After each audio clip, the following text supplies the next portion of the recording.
السلام عليكم ورحمة الله وبركاته. إن الحمد لله نحمده ونستعينه ونستغفره ونعوذ بالله من شرور أنفسنا وسيئات أعمالنا. من يهده الله فلا مضل له ومن يضلل فلا هادي له.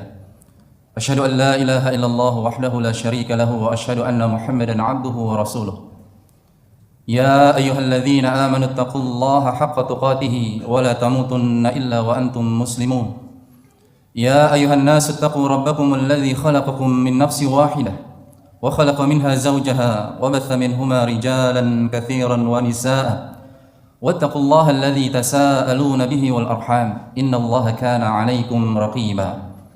يا أيها الذين آمنوا اتقوا الله وقولوا قولا سديدا يصلح لكم أعمالكم ويغفر لكم ذنوبكم ومن يطع الله ورسوله فقد فاز فوزا عظيما. أما بعد فإن أصدق الحديث كتاب الله وخير الهدى هدى نبينا محمد صلى الله عليه وسلم وشر الأمور محدثاتها فإن كل محدثة في الدين بدعة وكل بدعة ضلالة وكل ضلالة في النار. Ma'asyiral muslimin jamaah sidang Jumat rahimakumullah. Mengawali khutbah Jumat pada siang hari ini, khatib berpesan kepada diri pribadi dan kepada kita seluruhnya. Mari senantiasa kita memupuk ketakwaan kita kepada Allah Azza wa Jalla. Tazawwad min ma'ashika lil ma'adi. Berbekallah kalian dengan ketakwaan kepada Allah dari kehidupan yang saat ini kalian jalani, yang dengan ketakwaan itu sebagai bekal kalian untuk menghadapi kehidupan esok hari. Wa qum lillahi wajma' khaira zadi. Bangkitlah, bangunlah, lakukanlah berbagai macam ketaatan kepada Allah Azza wa Jalla. Tinggalkanlah segala perkara-perkara yang dilarangnya dan kumpulkanlah sebaik-baik bekal. Kaum muslimin sidang Jumat rahimani wa rahimakumullah. Wala tajma' minad dunya katsiran. Janganlah engkau mengumpulkan dunia ini terlalu banyak. Meskipun engkau mengumpulkannya dengan cara yang halal, kelak itu akan dihisab oleh Allah Subhanahu wa taala. Terlebih jika kamu mengumpulkannya dari yang haram, maka engkau akan mendapatkan azabnya. Fa innal mala yujma'u lin nafadi. Ketahuilah sesungguhnya harta benda, dunia yang kamu kumpulkan akan sirna, akan habis tak tersisa. Maka hendaklah kita semua berusaha untuk menjadikan ketakwaan kepada Allah Subhanahu wa taala sebagai sebaik bekal-bekal kita untuk menghadapnya. Kaum muslimin sedang Jumat rahimani wa rahimakumullah. Tema khutbah pada siang hari ini tentang para pemuda dan problematika mereka. Kita ketahui dan kita yakini bahwasanya para pemuda adalah salah satu pilar terpenting untuk kemajuan peradaban satu bangsa. Secara lebih khusus adalah untuk perjuangan penegakan agama Allah Subhanahu wa taala. Syekh Sulaiman bin Salimullah Ar-Rahili hafizahullah taala mengatakan, "Fasyababu ayyuhal ikhwatu lil ummah mithlul qalbi lil badan." Maka para pemuda, wahai saudara-saudara sekalian, posisi mereka bagi umat ini seperti posisi jantung bagi tubuh manusia. Idza saluha saluhal jasadu kulluh. Apabila jantung tersebut sehat, jantung tersebut baik, maka baiklah seluruh jasad. Wa idza fasada wan harafa in'akasa dzalika 'alal mujtama'i kullih. Namun manakala jantung tersebut rusak, jantung tersebut menyimpang, maka begitu pula kondisi yang akan dialami oleh satu masyarakat. Para pemuda baik, masyarakat akan baik. Para pemuda rusak, maka masyarakat pun akan menjadi rusak. Kita bersyukur kepada Allah berdasarkan data BPS yang terbit pada bulan Desember tahun 2022, jumlah pemuda-pemuda di negeri kita menempati 24% dari total populasi masyarakat di negeri kita, yang 87%-nya adalah kaum muslimin. Sehingga dengan kata lain, para pemuda-pemuda Islam memiliki andil dan peran yang sangat penting untuk kemajuan bangsa dan negara di masa yang akan datang, lebih-lebih untuk bagaimana tegaknya agama Allah Subhanahu wa taala. Maka kaum muslimin sidang Jumat rahimani wa rahimakumullah. Islam adalah agama yang sangat memperhatikan tentang para pemuda. Di dalam Al-Qur'anul Karim, Allah Subhanahu wa taala menyebutkan atau menjadikan satu surah khusus, surah Al-Kahfi, untuk menjelaskan tentang karakter-karakter mulia, karakter-karakter ideal yang harus dimiliki oleh para pemuda. Namun dalam kesempatan ini kita akan membahas apa saja di antara problem-problem, masalah-masalah, serta penyimpangan-penyimpangan yang dilakukan oleh banyak para pemuda hari ini, yang menghambat kemajuan, yang menghambat perjuangan, dan yang menghambat segala keinginan-keinginan dan harapan kita semua. Kaum muslimin yang dimuliakan oleh Allah Subhanahu wa taala. Yang pertama, di antara bentuk penyimpangan yang dilakukan oleh banyak pemuda adalah hajrul kitabi was sunnah. Meninggalkan Al-Qur'an dan As-Sunnah. Apabila para pemuda telah meninggalkan Al-Qur'an dan As-Sunnah, tidak senang membaca Al-Qur'an, jauh dari majelis-majelis Al-Qur'an, apalagi tidak mau mengamalkan Al-Qur'an, maka ketahuilah ini adalah sumber keburukan yang paling awal. Umar bin Al-Khattab radhiyallahu ta'ala anhu mengatakan, "Inna kunna fi jahiliyatin adilla." Kami para sahabat dahulunya di masa jahiliyah adalah orang-orang yang hina. Fa'azzanallahu bil Islam. Namun kemudian Allah Azza wa Jalla memuliakan kami dengan datangnya Islam, dengan turunnya Al-Qur'an kami berpegang teguh dengannya. Dengan datangnya Rasulullah alaihi salatu wasallam kami mencintai sunnah-sunnahnya, kami ittiba kepadanya. Maka Allah muliakan kami. Famahma taghaina al-'izzata min ghairi ma a'azzanallahu bih, adzallana Allah. Maka ketika kita mulai kembali meninggalkan Al-Qur'an dan As-Sunnah, maka ketika itulah kehinaan kembali akan kita alami.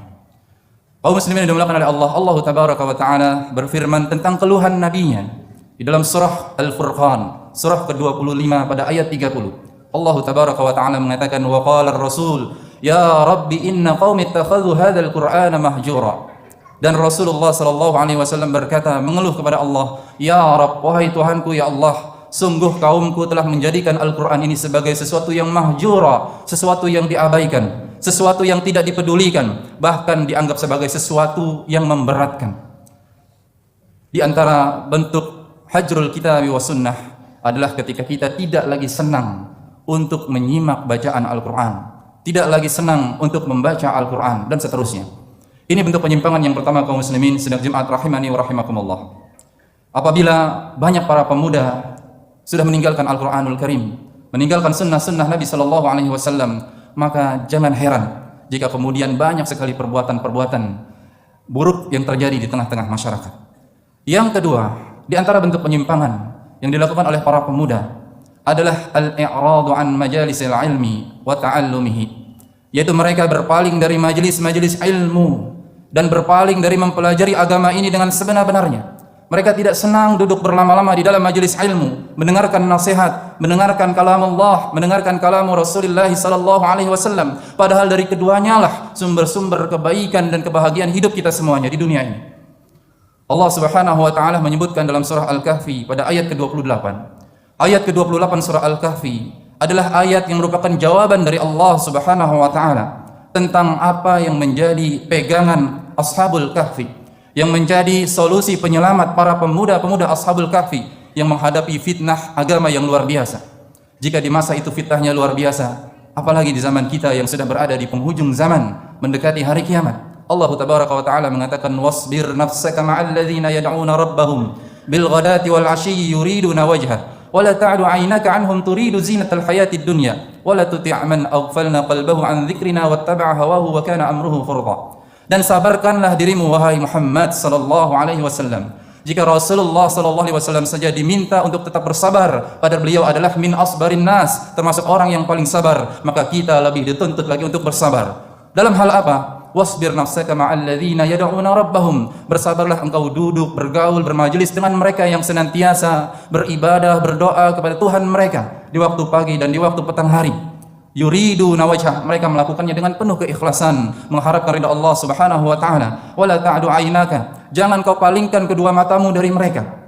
Turidu zinatal hayatid dunya, yang kau menginginkan perhiasan dunia. Engkau lebih senang ngobrol di kafe-kafe, engkau lebih senang jalan-jalan di mall, engkau lebih senang duduk di warung-warung, sedangkan di majelis ilmu engkau tidak menyenanginya.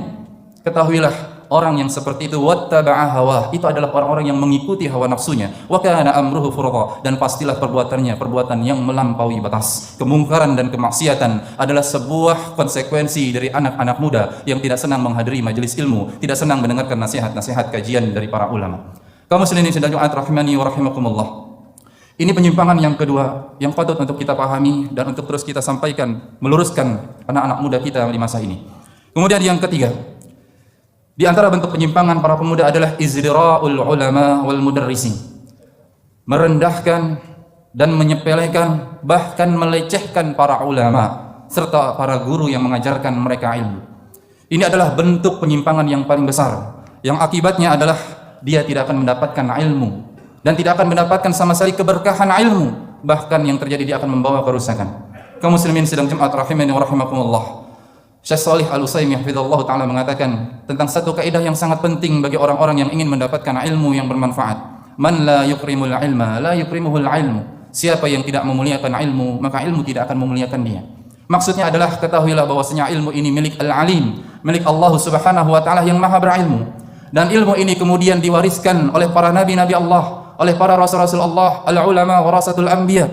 Maka siapa saja yang tidak menghormati para ulama, tidak memuliakan mereka, maka dia berarti tidak memuliakan Rasulullah sallallahu alaihi wasallam dan tidak memuliakan Allah Subhanahu wa taala.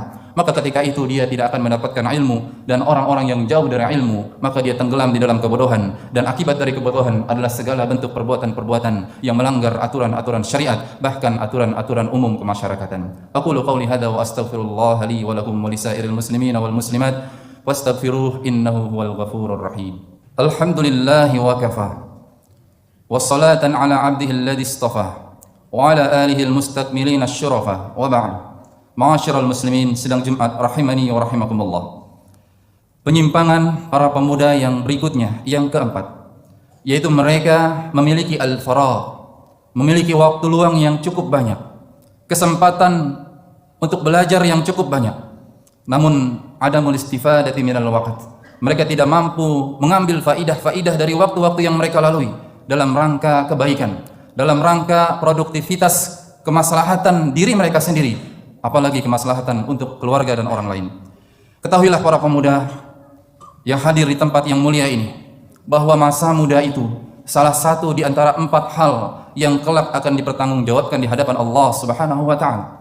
Masa muda akan ditanya oleh Allah Subhanahu wa taala, dihabiskan untuk apa? Digunakan untuk apa? Apakah digunakan untuk ketaatan kepada Allah, untuk menuntut ilmu agama, atau masa muda lebih banyak dipergunakan untuk kemaksiatan, untuk senang-senang, untuk hura-hura dan seterusnya? Kaum muslimin yang dimuliakan oleh Allah Subhanahu wa taala, Rasulullah sallallahu alaihi wasallam ketika menggambarkan tentang sifat seorang muslim yang baik, Rasulullah mengatakan min husni islamil mar'i tarkuhu ma la ya'ni. Di antara ciri seorang muslim yang baik adalah dia mampu untuk memanage waktunya, mengelola waktu-waktunya, kegiatan-kegiatannya. Jangan sampai ada kegiatan-kegiatan yang batil, kegiatan-kegiatan yang sia-sia, amalan-amalan yang tidak bermanfaat, agar waktu-waktunya senantiasa teriring dengan keberkahan yang datang dari Allah Subhanahu wa taala. Seorang ulama yang bernama Abdul Wafa Ibnu Aqil rahimahullahu taala, beliau menulis sebuah kitab Al-Funun yang tebalnya 800 jilid. Bayangkan kaum muslimin, kitab setebal 800 jilid. Luar biasa. Namun beliau masih mengatakan fa inni la yahillu li an udayyi'a sa'atan min umri. Demi Allah, aku mengharamkan sedikit pun, sesaat pun dari usia-usiaku untuk melakukan hal yang sia-sia.